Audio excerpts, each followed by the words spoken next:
मेरे प्यारे अजीज़ों और फौज के साथियों, इससे पहले कि मैं अपनी गज़ल सुनाऊं, मैं आपको कुछ ख़ास बातें कश्मीर के बारे में बताना चाहता हूं। अब देखिए, कॉन्स्टिट्यूशन 1952 में बना था। 200 कॉन्स्टिट्यूएंट थे जिन्होंने उस पर दस्तखत किए और उसके चेयरमैन थे डॉक्टर भीमराव रामजी अंबेडकर। उनके दस्तखत भी हैं। मैं रिपीट करता हूँ ताकि बहुत से पॉलिटिशियंस जो भीम जी ऐसी पॉलिटिकल पार्टी जिन्होंने शुरू की है और वो बाबा साहब करते हैं, लेकिन राम जी को का जो उनके पिताजी का नाम है उसका जिक्र नहीं करते। तो उनका नाम है डॉक्टर भीमराव रामजी अंबेडकर, और यही दस्तखत हैं उनके। तो ये पहली बात मैं आपको बता देता हूँ कि राम जी से बहुजन समाज पार्टी को और ये समाजवादी पार्टी को, यहाँ तक कि कांग्रेस को भी बहुत तकलीफ होगी। खैर, लेकिन जो नाम है वो तो है। दूसरी बात कि कॉन्स्टिट्यूशन में ये आर्टिकल 370 नहीं था। अब्दुल्ला साहब ने जवाहरलाल से कह के पटेल के पास गए कि भाई ये आर्टिकल 370 लगाना चाहिए इसमें। पटेल ने कहा कि मैं ये नहीं कर सकता, ये तो आप डॉक्टर भीमराव रामजी अंबेडकर से ही बात कर सकते हैं। अब ये दोनों जने वहाँ गए और उन्होंने कहा कि आर्टिकल 370 कॉन्स्टिट्यूशन में लगाना चाहते हैं। पटेल ये भीमराव रामजी अंबेडकर बहुत नाराज़ हुए और कहा कि मैं ये पीठ में छुरा नहीं गोंद सकता। लेकिन तब भी बहुत कहने के बाद उन्होंने आर्टिकल 370 कॉन्स्टिट्यूशन में लगाया और उसमें लिखा कि ये टेम्पररी है, ट्रांजिएंट है और सिर्फ 10 साल के लिए है, सिर्फ 10 साल के लिए। इसमें ये था कि डिफेंस, फाइनेंस और फॉरेन अफेयर्स के अलावा ये तो हिंदुस्तानी सरकार के मातहत रहेगी, बाकी ये इंडिपेंडेंट होंगे। लेकिन इससे ही शेख मोहम्मद अब्दुल्ला संतुष्ट नहीं हुए। और देखिए, जब मैं देखता था कि ये जब कश्मीर से आते हैं तो ये किसी गेस्ट हाउस में नहीं रुकते थे। ये जवाहरलाल नेहरू के 3 मूर्ति में रुकते थे। वहाँ इंदिरा गांधी जी रहती, वहाँ एक मोहम्मद यूनिस थे, वो रहते थे परमानेंटली, और फिरोज़ खां साहब वो वहाँ नहीं रहते थे। वो अलग एक उनको बंगला मिला हुआ था, MP थे, वहाँ रहते थे।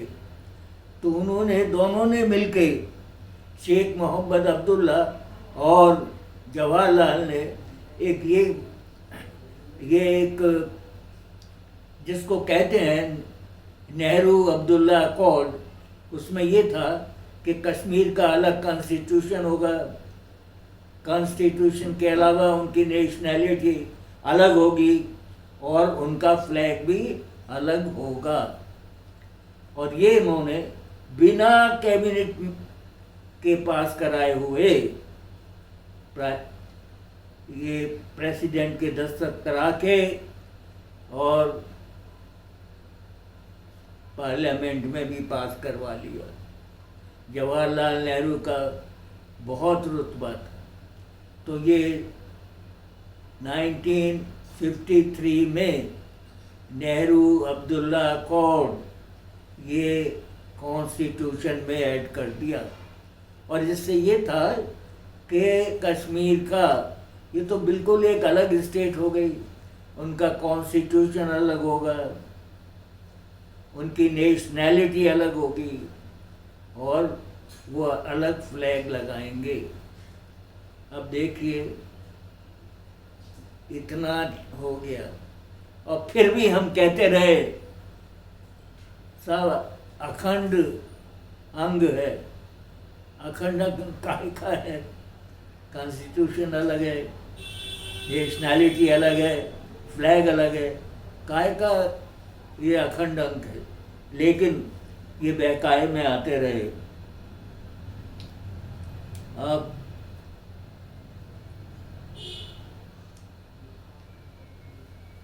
मैं एक बात और बता दूं कि 1990 में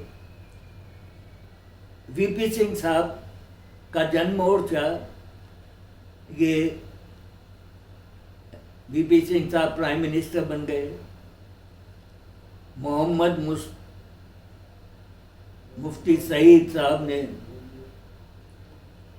ये जन मोर्चा वीपी सिंह का ज्वाइन किया और वीपी सिंह ने पहली बार मोहम्मद मुफ्ती सईद साहब को हिंदुस्तान का होम मिनिस्टर बनाया। और उनके बनते ही हफ्ते में सारे जो पकड़े हुए थे एक्सट्रीमिस्ट जहादी वो छोड़ दिए गए और 1 जनवरी 99 को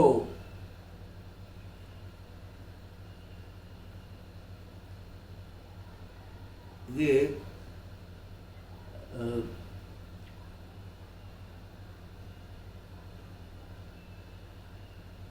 मस्जिदों में से रात को ये ऐलान हुआ कि हिंदुओं या तो आप इस्लाम कबूल कर लो और यहाँ कश्मीर में रहते रहो, नहीं तो दूसरा ये है कि आपको हम पर रहम खा रहे हैं क्योंकि आप यहाँ हमारे साथ रहे हैं, हम रात को नहीं मार रहे, आप यहाँ से सुबह से पहले भाग जाएं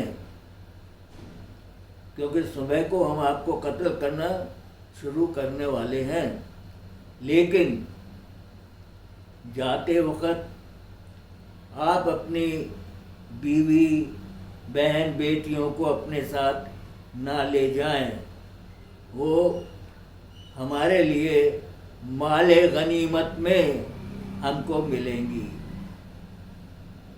इससे पंडित काश्मीरी पंडित घबरा गए और वो रातों रात अपनी बीवी बहन बेटियों को लेके कश्मीर वैली से भाग के जम्मू में दाखिल हो गए। और इस तरह से 5 लाख कश्मीरी पंडित वहाँ से छोड़ के वो शरणार्थी हो गए हैं, हिंदुस्तान में बिखरे फिर रहे हैं।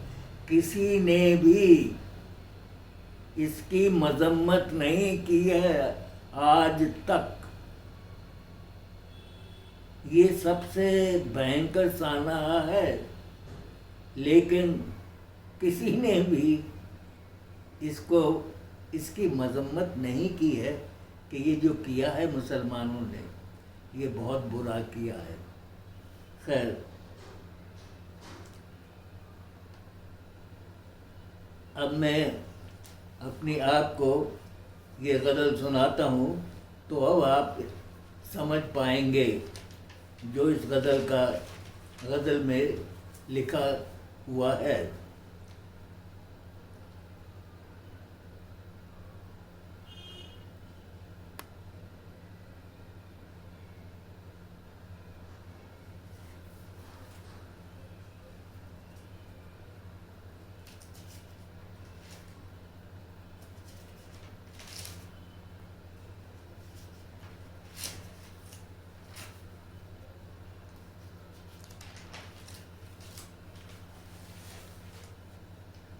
अब गज़ल का मतला है, ख़त्म आखिर कर दिया मोहतरमा मुफ्ती का गुमान। ख़त्म आखिर कर दिया मोहतरमा मुफ्ती का गुमान, और शेख अब्दुल्ला का है बेहाल सारा ख़ानदान। दोहराता हूँ, ख़त्म आखिर कर दिया मोहतरमा मुफ्ती का गुमान। गुमान था कि खून की नदियाँ बह जाएंगी, झेलम में खून ही खून होगा, ये 370 हट ही नहीं सकती। तो ख़त्म आखिर कर दिया महबूबा मुफ्ती का, मोहतरमा मुफ्ती का गुमान, और शेख अब्दुल्ला का है बेहाल सारा ख़ानदान। इन 2-3 ख़ानदानों ने कश्मीर की ज़मीन जायदाद हड़पी हुई है। दूसरा शेर अर्ज करता हूँ,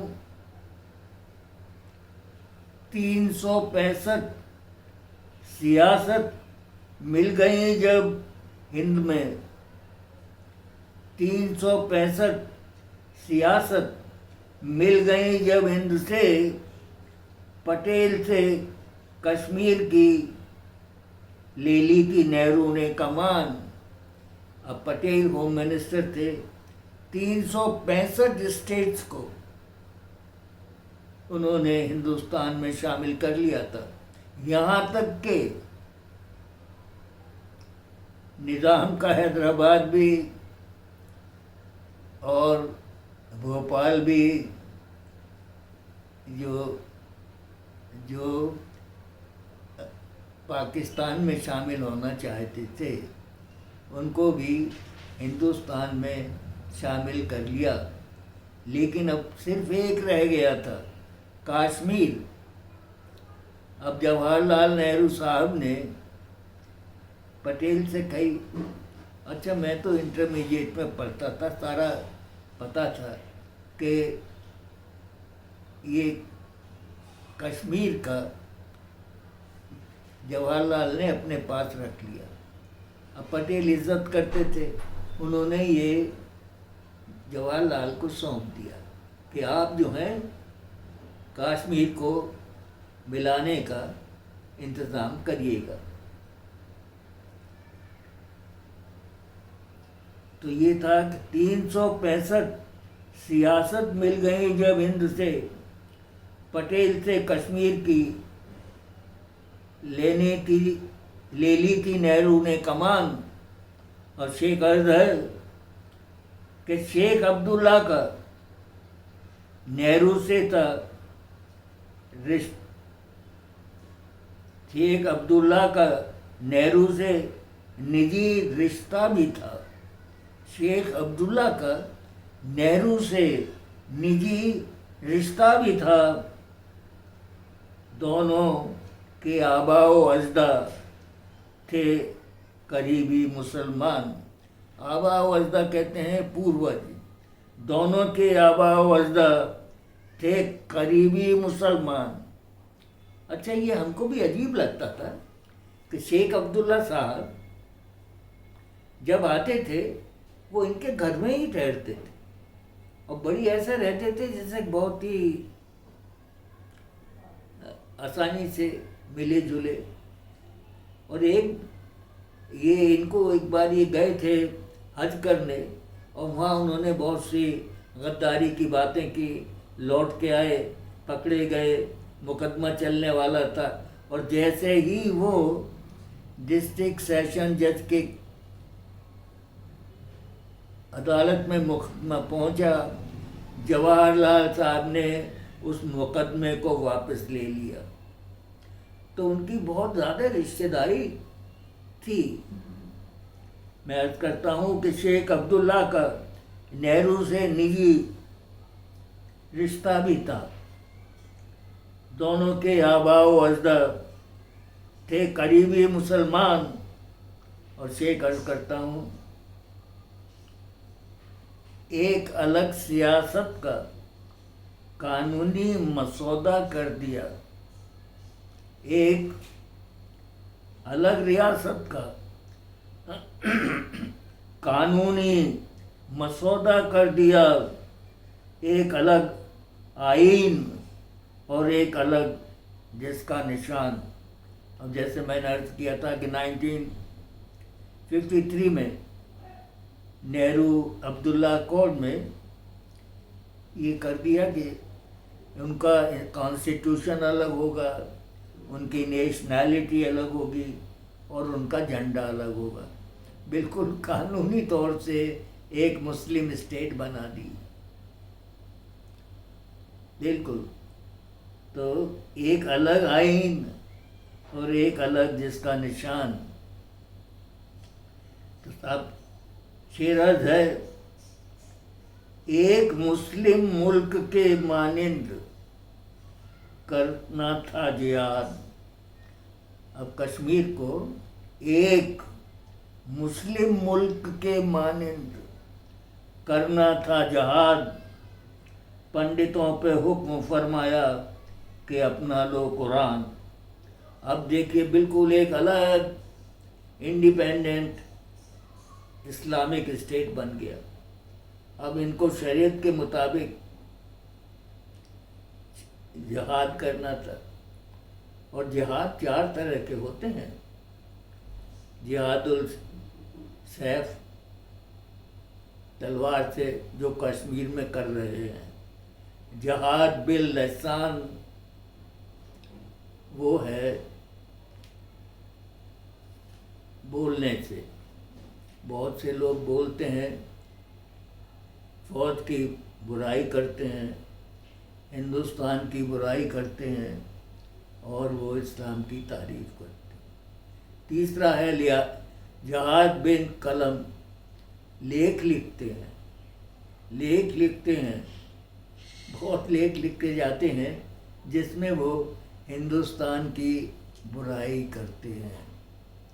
और देखिए चौथा है, अगर मुसलमान कोई इतना कमज़ोर हो कि ये भी ना, तीनों में से कोई ना कर सके, तो लिहाज तो ज़रूर है। तो उसको चौथा कहते हैं जिहाद बिल नफस। जिहाद बिल नफस, कि वो मुसलमान जो ना तो तलवार चला सके, ना लिख सके, ना बोल सके, तो वो जिहाद बिल नफस करेगा। और वो ये है कि वो मन ही मन में हिंदुओं को कोसे। हर नमाज के बाद वो दुआ मांग कि हे अल्लाह ताला, देखा है ना ऐसे हाथ, हे अल्लाह ताला इन काफिर हिंदुओं को तो नेस्तो नाबूद कर दो और हम मुसलमानों को इनके ऊपर हुक्मरान कर दो जैसे पहले थे।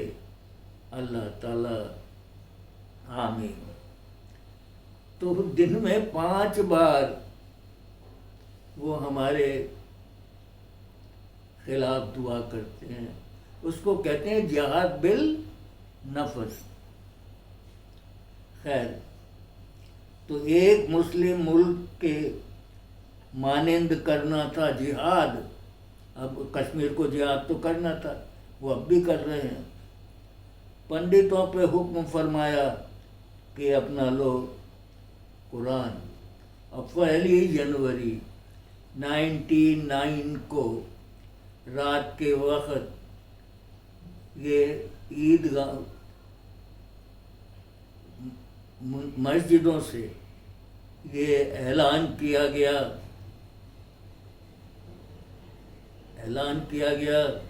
कि या तो इस्लाम कबूल कर लो, नहीं तो हम रियायत दे रहे हैं,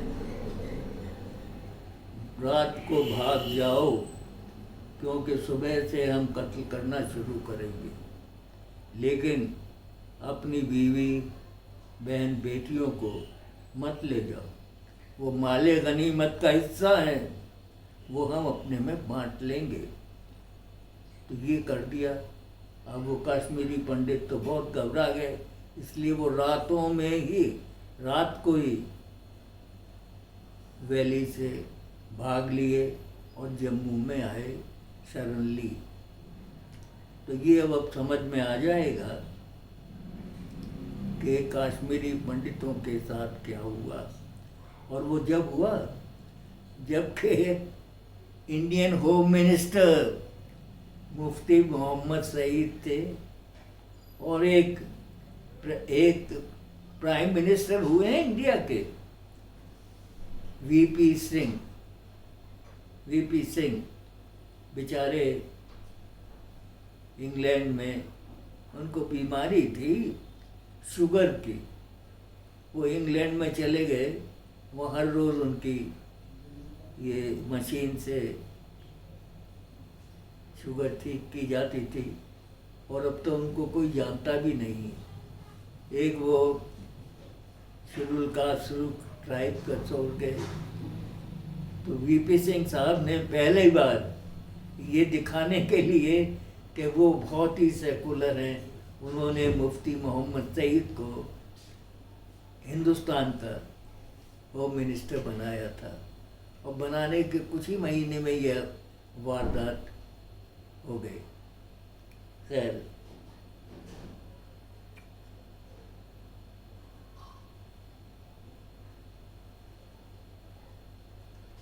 तो सुन के ये ऐलान रातों रात हिजरत कर गए। सुन के ये ऐलान मस्जिद से ये ऐलान किया गया था। और कहते हैं ना, मस्जिद खुदा का घर है इबादत के वास्ते, तो मस्जिदों से ये ऐलान किया। तो सुन के ये ऐलान रातों रात रुखसत हो गए, औरतों को भी न छोड़ा, कर गए खाली मकान। और वो मुसलमान कहते हैं कि ये हिंदू ठीक नहीं है, औरतों को भी साथ ले गए, मकान खाली कर गए। ये भी कहते हैं मुसलमानों ने बुरा किया, करना नहीं चाहिए था। अब उनको देखिए कि अब 4 बीवियां कहाँ से लाएं। अल्लाह ताला ने तो हुक्म दे दिया, पहले मिल भी जाती थी, अब के मिल सकती थी। 5 लाख खाली कर गए हैं, अब उनको कम से कम 1-1.5 लाख औरतें मिल जाती, 2-3 शादियां कर लेते। लेकिन ये पंडित इतने खराब निकले कि वो अपनी औरतों को भी साथ ले गए। अब शेर अर्ज करता हूँ, मक्ता अर्ज है कर कि लाल मेरे साथ तुम भी ले लो वादी में प्लॉट। अब ये जो लिख रहे हैं, अब ये मेरे को फरमा रहे हैं कि लाल मेरे साथ तुम भी ले लो वादी में प्लॉट, और साहिल झेलम पे बनवाएंगे हम अपने मकान। साहिल झेलम पे बनवाएंगे हम अपने मकान। अब ये इन्होंने अर्ज किया है, लेकिन मैं ज़रा एक बात बता दूं कि नवंबर 1957 में मेरी posting army snow warfare school Gulmarg में हो गई। मुझे वहाँ जाना था। कश्मीर में घुसने से पहले मुझे ये जो एक जगह है यहाँ से परमिट लेना पड़ा। यहाँ से मुझे जम्मू और कश्मीर सरकार की हुकूमत ने एक परमिट दी, जिसकी वजह से मैं कश्मीर में घुस सका। तो जब फौजियों को भी परमिट लेना पड़ता था, और इसी की वजह से इसको कानून को हटाने के लिए ये एक लीडर हैं वो पकड़े गए थे। खैर, अब वहाँ देखिए कितना था, इतना ऐश था। वहाँ मैं गुलबर्ग पहुँच गया। वहाँ सिर्फ एक डिवीज़न थी, सारे कश्मीर को कंट्रोल करने के लिए सिर्फ एक डिवीज़न थी, और जिसके थे मेजर जनरल मिश्रा, क्योंकि मेरे स्कीइंग के सर्टिफिकेट के उन पर उनके दस्तखत हैं। और वहाँ सिविल ऑफिसर थे सबसे बड़े, श्री विष्णु सहाय ICS। तो ये दोनों ने कश्मीर को संभाला हुआ था। और आपको एक बात बता दें कि अल्लाह ताला ने हमारी बहुत मदद की है। ये किसी को पता नहीं है, क्योंकि जब मैंने एयरफोर्स में 55 में आया तो मैंने देखा कि बहुत से फ्लाइट लेफ्टिनेंट वीर चक्र लगाए हुए हैं, वीर चक्र का मेडल। तो मैंने उनसे पूछा कि ये वीर चक्र कैसा कहाँ मिल गया आपको? तो बोले आपको पता नहीं है। 1948 में 22 अक्टूबर को पाकिस्तान ने एक मेजर जनरल के कमांड में, मेजर जनरल ने अपना नाम रखा था मेजर जनरल तारिक, और उसने 20-30 हज़ार लोगों के साथ मिलकर कश्मीर पे हमला कर दिया।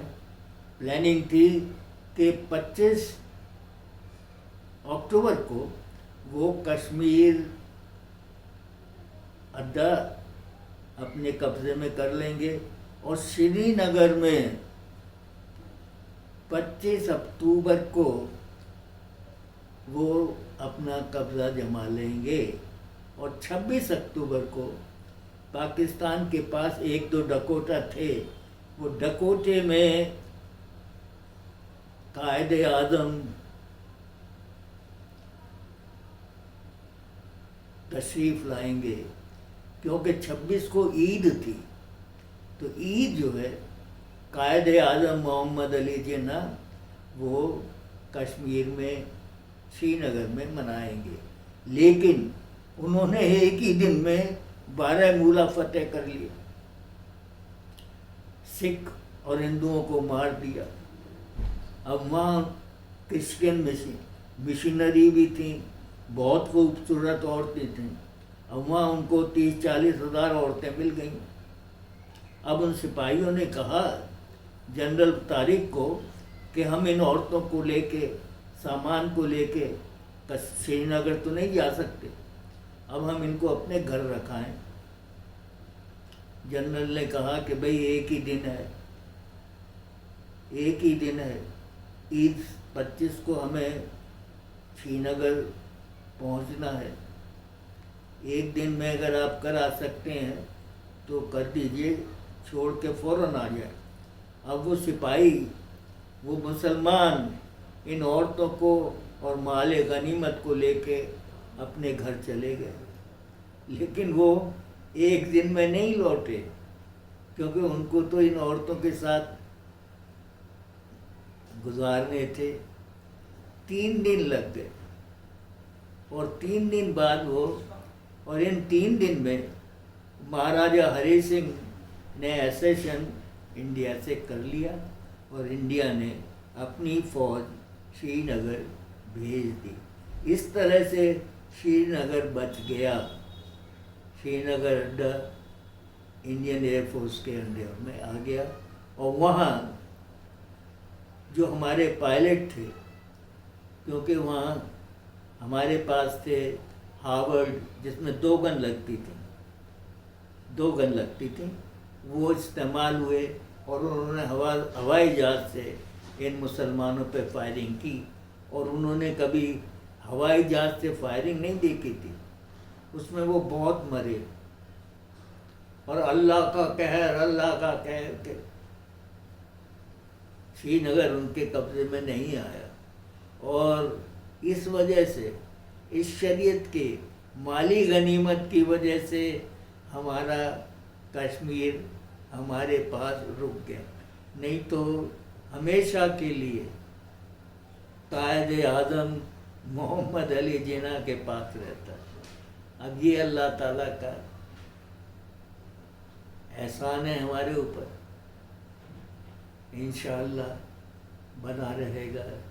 खैर, अब मैं ख़त्म करता हूँ ये कह के, मक्ता पढ़ के कि लाल मेरे साथ तुम भी ले लो वादी में प्लॉट, साहिल झेलम पे बनवाएंगे हम अपने मकान। अब मैं अपने